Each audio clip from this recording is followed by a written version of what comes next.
புல்லுள்ள இடங்களில் மேய்த்திடுவார், அமர்ந்த தண்ணீரண்டை நடத்திடுவார்.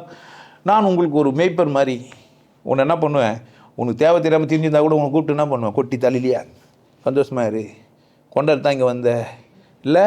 செக்கு மீதி ஏறி நின்றால் சிங்கப்பூர் போகுமா, சேர்ந்தவர்க்கே வாழ்க்கைப்பட்டால் பெண்ணின் தேவை தீருமா. குத்தும்போது குத்தி கொண்டு போக வேண்டும் நல்லதை, கொக்குவிடம் கற்றுக்கொள்ளு வாழ்க்கை என்பது என்னதை. பாடா பாட்டு என்ன பாடு படிக்கிற பிரயோஜனோன்ற நான் 4 வரி புரிஞ்சிக்கலையே, அவன் வேதம் பச்சு என்ன புரிஞ்சுப்பேன்னு கேட்குறேன். எத்தனை வேதம் பச்சுனா ஒரு சின்ன வார்த்தையில் புரிஞ்சிக்க முடியாது, நீ வேதம் பச்சா மட்டும்.